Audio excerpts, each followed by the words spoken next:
Hello, welcome to the live stream. Excited to connect with you today and want to just take a minute to really recognize you and celebrate you for showing up, for doing something to develop yourself, to learn, to grow, evolve.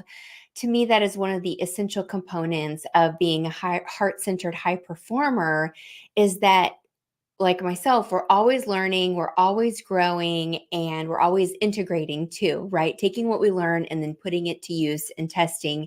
And this live stream topic today is one of those things that can create powerful shifts for you. This concept of unlocking your natural influence. So, your natural influence really works two ways. It works in your own life and your own relationship with yourself and how you naturally create success. That's what I call it, and how you naturally receive. And then it also spills over and translates over into how you naturally influence other people to ultimately want to work with you. But really, we're using influence in all areas of our lives, right? When we're asking people to do things, we're with our spouses, our partners, our friends, our family, children, right? There's always some sort of level of influence that's happening in our daily lives. It's just that as entrepreneurs, we really are focusing on harnessing it to create financial success for ourselves and also influencing our clients to take action to achieve certain goals and results that they've set out for themselves. So that is the whole concept. And this is something that I'm so passionate about. And I can't exactly pinpoint when it started to open up for me, but it was one of those things that it's been evolving over the last several months where I started to see it more and more. It's almost like a part of my unconscious becoming conscious. And in that process, I'm able to share about it, talk about it, develop methodologies and teaching points around it so that I can share and impart the wisdom to you. Because when it comes to getting coached and receiving coaching in particular, and I do both coaching and consulting and advisory, but specifically on the coaching side, it's so important for us to know who we are and to know ourselves so that when we're getting coached, we know how to interpret that information based on like what serves us best. Whereas with consulting, it's generally like, here's what's worked, or here's what we see is going on in the industry, and here's what you can try for yourself. But even then, with that consulting side, for you to be able to filter through and know and interpret, yes, this is something that's going to work for me, or this is something that's not going to work for me. And this alone can save you so much in bad investments or misaligned investments, or just even, and not just financial investments, but the time investment as well, like going down a path and investing time and energy and effort into something that isn't going to create results as rapidly as you would like, or doing something in a way that is counterintuitive or not aligned to how you naturally create results and success.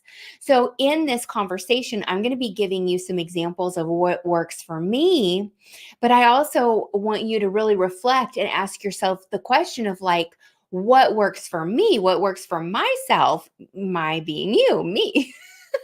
You get what I'm saying? So that you can have that reflection and actually put this into use in your life, because this is going to start to compound for you. And I will give you some examples and stories.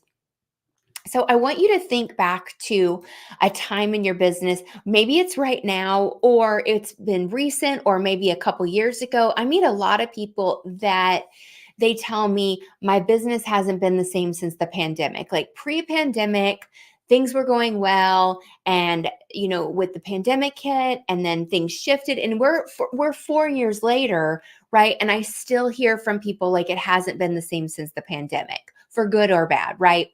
And nobody is the same since mine is definitely not the same since the pandemic, and yours probably isn't too. And a lot of business have been set up and created since the pandemic. But really, when we look at, okay, pre-pandemic, I felt like I had a lot of success and I had a lot of momentum. And now we're 4 years later and I don't feel like I have a lot of success and I don't have a lot of momentum. That's really the point I'm illustrating here of the complaint that I hear and that circumstance that comes up. And so when we get to that point where we're kind of blaming it on like an external circumstance, like, okay, it's the pandemic, and then that that shifted things. The thing is that when we look back at when things were successful, we can identify key contributors and benchmarks and behaviors from you, the entrepreneur, from your prospects, from your audience, and get to a point where, hey, there's actually something tangible that we can duplicate and replicate. Let's try it online, or let's try it in this way, or let's try it in that way. So what I'm getting to here is that there's a level of experimentation that comes with this. And I think that when it comes to exploration and experimentation and trying something new, our brains want the path of least resistance. Our brains want to conserve energy, save time. They just want to do the path of least resistance. And so when we get over here into like innovation strategy, and I'm talking about an innovation strategy that's for your own life and for your business, the brain can be resistant to it and be like, no, I don't want to do it. It's too hard. It's too complicated. There's too many unknowns. But what I discovered is that while there is a level of infinity to our existence, really, when you start to explore, you start to see that there is also a lot of finite as well, where, okay, it seems like there's a lot of options, and yes, there's a lot of information, and yes, but based on my age and my expertise and my interests and my goals and all of these things, a lot of stuff is just kind of naturally ruled out, and I'm working within this set of parameters. And so that's what we want to do, is we want to kind of lower the amount of information and what we're drawing from, to simplify and say, okay, like these are the specific factors that we're looking at. Okay. So with all of that, I want you to look back at a time when you were creating success, whether it's now or it's in the past, but like success was coming to you really, really easily. And that may have looked like money flowing in, new clients, you had a really successful offer. If it's right now, think about right now. You've got clients flowing in, you have a really successful offer, leads are coming in, all of these pieces. And I want you to look at and think about, what are the commonalities about how I'm being or how I was being before that are creating this success? Okay. So for me, for example, when I am connecting with others and I'm just giving freely from my heart and I'm showing up in trust, and I have a really great strategy that I'm working from behind the scenes as well, that's kind of helping lead the way, like success happens. Like I get clients out. It goes actually back. I was thinking about this when I was 16 years old. I started playing saxophone in my church band. So I went to a new church and I started playing saxophone. And if you're a musician or you go to church, like the church, if you have a church that likes music, and like allows music into your services, like people love the musicians. They're always like wanting you to come and volunteer and all of that. So like people found out that I had this talent and I had this gift. And so I got invited to play in the church band. And so every Sunday I would show up and I would play and I would play and I would play and I would play. And I grew so much. And I just remember like getting up there, with the church band and just playing my heart out. And one day, it wasn't too long in to me doing that, a set of parents approached me and they said, hey, our son is going into 5th or 6th grade. He wants to play saxophone. He's really inspired by you.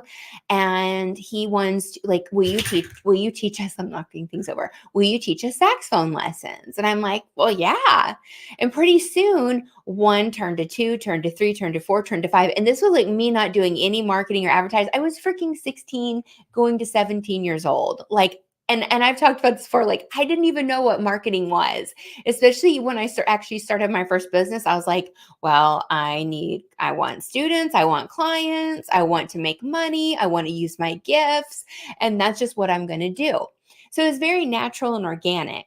And so that story illustrates, I just showed up And I just kind of gave freely from doing something that I loved, and I poured my heart into it, and opportunities came my way. And because I had invested, I had always had a music teacher, I had already had music lessons. I knew what to do to run to teach a music lesson and to charge money and to like turn it into a little business. And like I had goals about, like, I remember I bought my first cell phone in the late 90s and I felt like such a baller. And so I knew what to do because like I had a strategy and I had a structure behind me based on what I'd done. And I really looked at that and started to see like that's actually really how it works for me in my business today, that if I show up and I have an open heart and I really love what I'm doing, and I cultivate that feeling of just like loving what I do and being tapped into that and not letting my ego and the egoic mind and the egoic voice kind of drive me and keep me small, like things just flow in. Okay. So that's just like a kind of like OS operating system for me. So then what doesn't work is when I go into a program or I work with a coach or a mentor who's like all logic. And they're like, you have to take one step, 1, 2, 3, 4, 5. You have to do this. No, don't worry about the other person on the other line. Just get them on the call. Don't do connection calls. Don't do this. And I connect with somebody who's like basically works opposite from how I work naturally.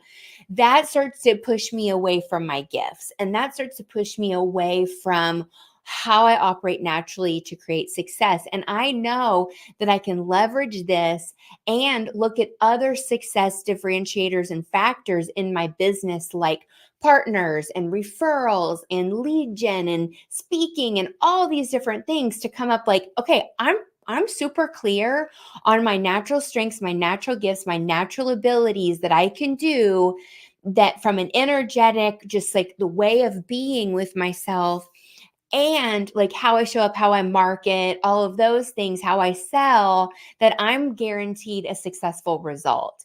And so if I take those factors and then I go pour it into something like a tactic like SEO or a funnel or this or that, I can guarantee that with my energy and my momentum behind it, and the aligned advisory, the like, it's going to be successful.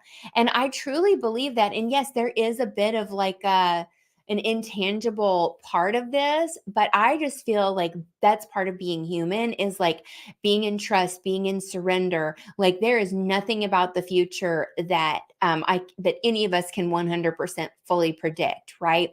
So when we're constantly drawing from our past and saying, okay, well, in my past, this, and this happened, so I can predict this. Most people are doing that out of a fear based. So what we're doing is we're flipping the script, and let's do it from a success base. Like let's look at how we created success, what worked, what energy we're living from, and then use that to create a template that we can run and operate our businesses from.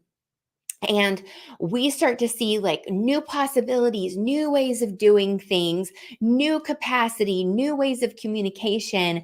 And it's so powerful because being able to get pulled out of that egoic mind and that stress response, and that negative worry state, it's just so powerful, and it's so energizing and rejuvenating for the body and the soul. And if you're feeling like any level of burned out or stressed out in your business, like take this home with you and really work with it.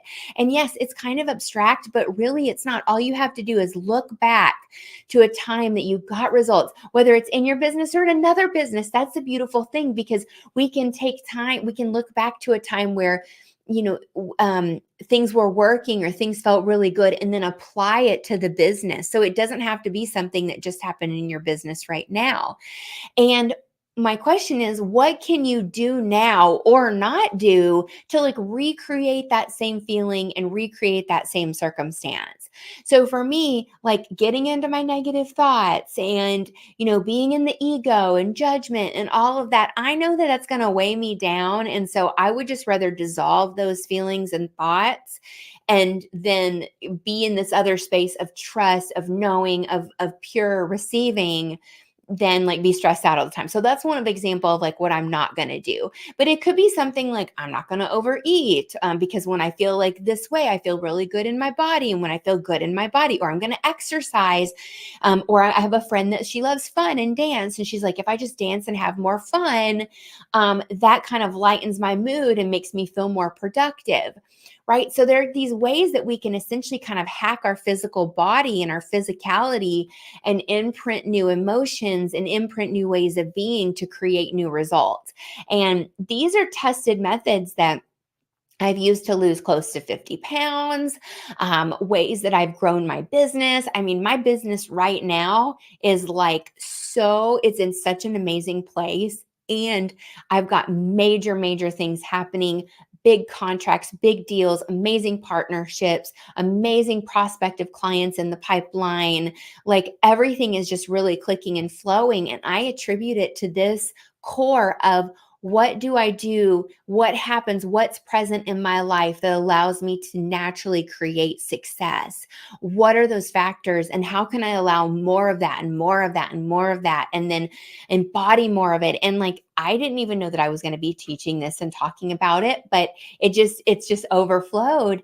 And then I apply the tactics and I apply the strategies. And now like I've reinvented my sales call. Like my sales conversation now is all based on connection and value. And I've actually changed things up based on how I know that like I lead a really great call and feel good about the call. And then also how I know my prospective clients, because I think about them so much, how they'll receive more value from the call. And it's not from anything I've ever been taught from a course or a program, but it's my instinct. And I know that it works because it's how I naturally operate. And so we really can look at this like invention and reinvention that can happen inside of the business, and it becomes playful and it becomes fun and like not stressful. And I just see so many people, and I've been there too, where we just get into that stress mode and that worry mode and that doubt mode. And it's like we got into our businesses because we love them, right? So the last question for you is, are you tapped into your vision? Are you tapped into what you love? Are you enjoying what you're doing? Are you enjoying your business? Because that is a huge factor. So you can reverse engineer using past experiences, using how you've created success in the past, how you've created success now, and create a system that you can operate from. If this is something that you want to discuss more, if you want to have a conversation and get some coaching around this, go to my website at the top, CeliaFayeMeisel.com. There's a book a free call button, book a free revenue acceleration call with me, and you can get coached on some of this. Or if you're on LinkedIn, go to my featured section. The link is there. Book a free revenue acceleration call with me, and I'll give you some coaching on it. Let me know where your takeaways are. Do these exercises, and you will notice monumental difference. Okay, bye for now.